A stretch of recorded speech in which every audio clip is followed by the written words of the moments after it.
Hi, so my name is Elor Kalani and I'm the presenter of group number 4, and our research paper dealt with how will global security breaches in major corporation affect online shopping behavior and encryption laws.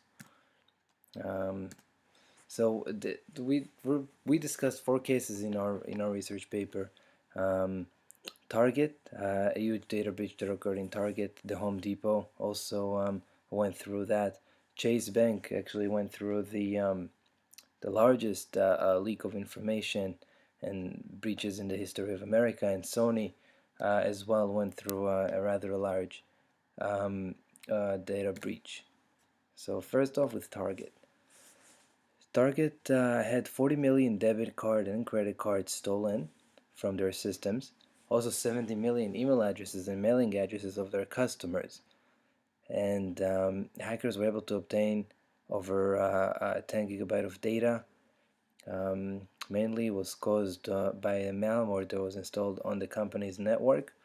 And once the malware actually propagated into the system, it was able to collect more and more information. Once the breach was publicized, profit fell 46%. The CEO and CIO both lost their jobs, as well as the members of of Target's board of directors, because the bottom line, it came down to the fact that just Target and the board of directors didn't do enough to protect the customers' information. In addition, banks lost a lot of money because they had to refund all the money that was stolen from customers, costing more than $200 million. Target's main statement on the breach was we take this matter very seriously and are working with law enforcement to bring those responsible to justice. Um, this is obviously a Target CEO stating that there's people responsible, but keep in mind that they didn't think that maybe they were responsible for not upgrading their security system. Target solution, which was actually very helpful, is that all of their current cards have magnetic strips which directly read a person's information. So the information on the cards can't be stolen. Also, the new chip and PIN cards will have a microchip that encrypts the person's data and will also require PIN code entry. So in addition to just to having the card and the information stored on the card, there's going to be a chip that has to match up with a PIN, and only this way the card will release some the security information on it. In addition to that, Target also developed the point of sale management tools, reviewed and streamlined network firewall rules, and developed a comprehensive firewall governance process. They pretty much upgraded all of the security in all of their systems. The next one up was the data breach in the Home Depot, which was not too long ago in 2014. So 2 years ago, Home Depot exposed 56 million debit and credit cards out to the public pretty much. Hackers used malware, again, to break into the company's system, in which they stole all of these credit cards and debit cards. The estimated cost of the breach was right at about $62 million in damages. Um, the memory stripping malware was the method used in the data breach at Home Depot. So same way, the malware just went into the system, and slowly as it propagated, it kept collecting more and more data. This malware is capable of reading the content contained in the RAM of the POS system when the payment cards are being swiped. So every time a payment card was swiped, the information on the card, like the card number, the name, and whatnot, would be automatically recorded into this malware and sent over to the hackers. The attackers gained access to the Home Depot vendor environment using the third-party vendor's credentials. So they were able to obtain credentials from probably either an employee that stole it, or they stole it from that employee. The Home Depot's statement on their data breach is: protecting our customers' information is something we take extremely seriously, and we are aggressively gathering facts at this point while working to protect customers.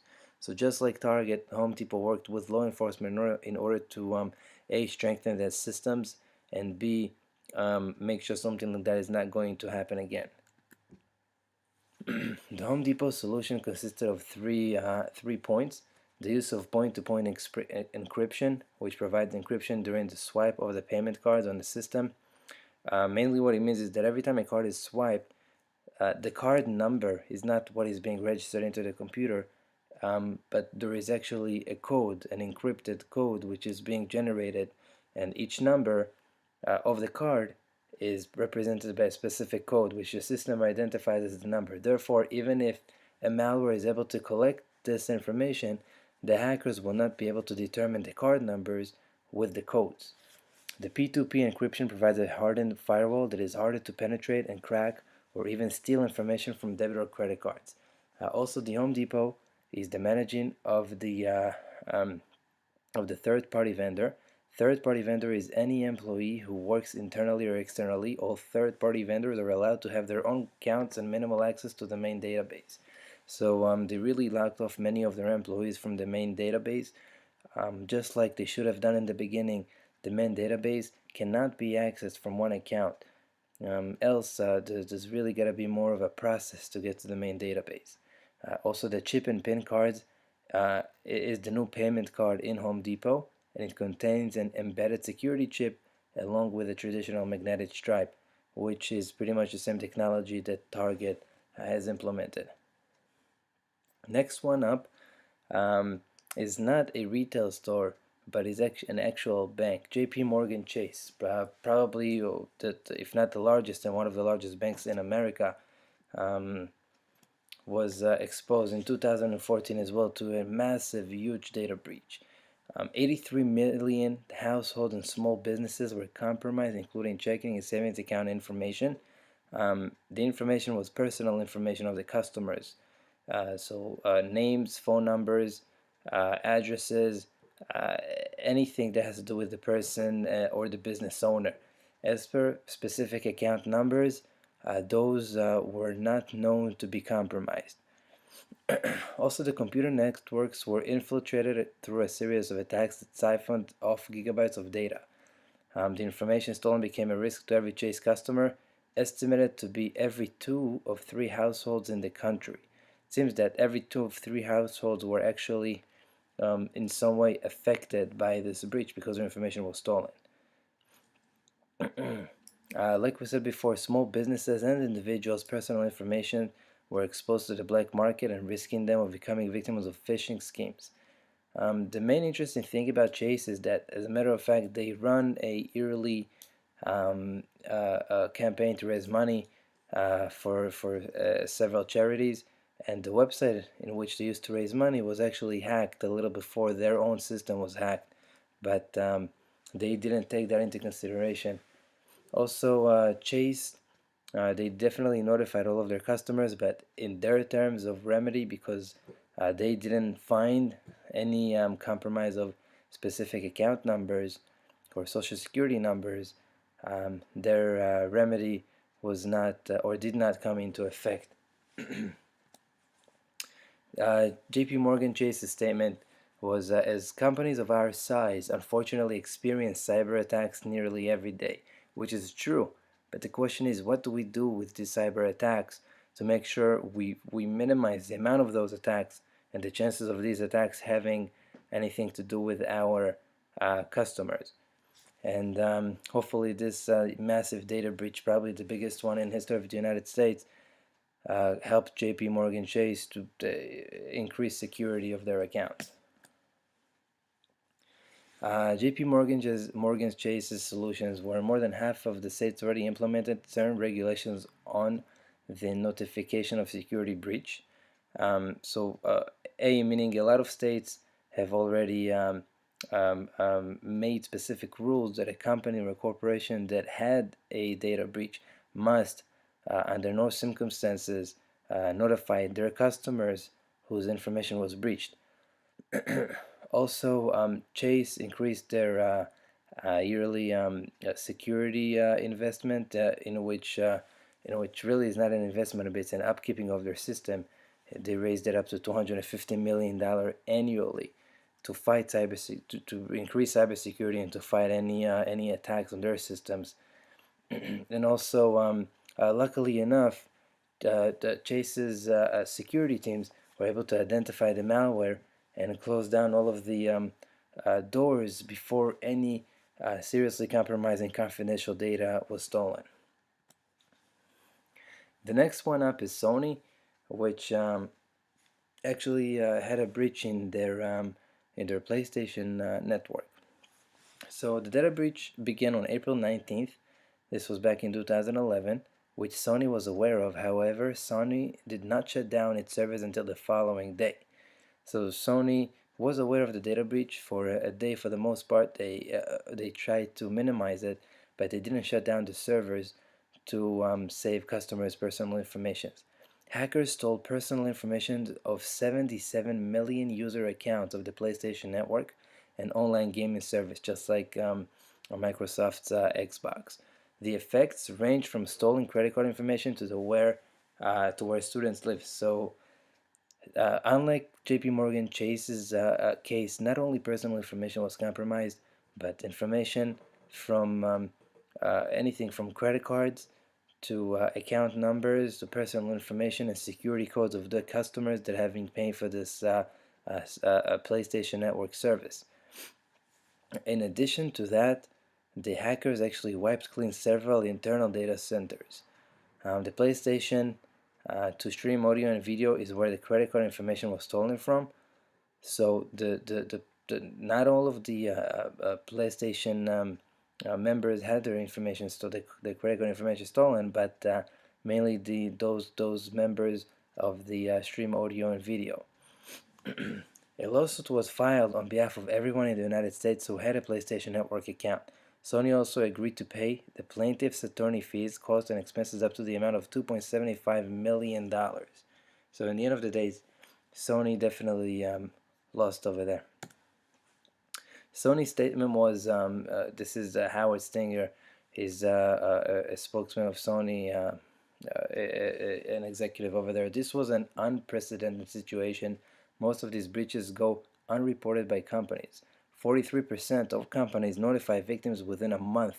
We reported in a week. You're telling me my week wasn't fast enough? So the main thing that Sony got a hit for again is for not shutting down the servers as soon as they realized there is a breach. Not shutting down the servers allowed hackers to steal more and more information, even though they reported the breach within a week. But unlike other companies, but still they let it go for a little longer and for more accounts to be compromised. Sony's solution, this resulted in Sony providing their customers with free month of Music Unlimited, which is $4.50 in Sony's virtual currency for each member. One or more free PlayStation 3 or PSP game, or free 3-month subscription to PlayStation Plus, which is their network. Sony also provided identity protection services for employees who joined the settlement. And also Sony did learn their lesson from this, and they significantly improved the security of their PlayStation Network after the breach, but didn't sufficiently address security issues elsewhere at the company.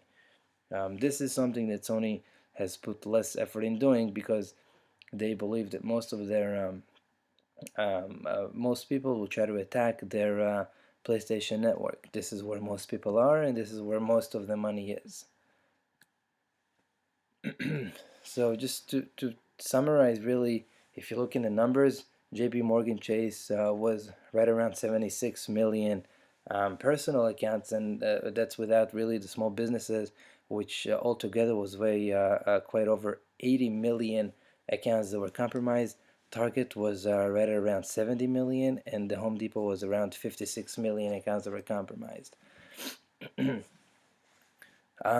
We just want to ask really a main question, again back to our topic, is how will global security breaches, just like the ones we went over in Target, the Home Depot, JP Morgan Chase, and Sony, would affect online shopping behavior and encryption laws? And we came up with a couple of different answers.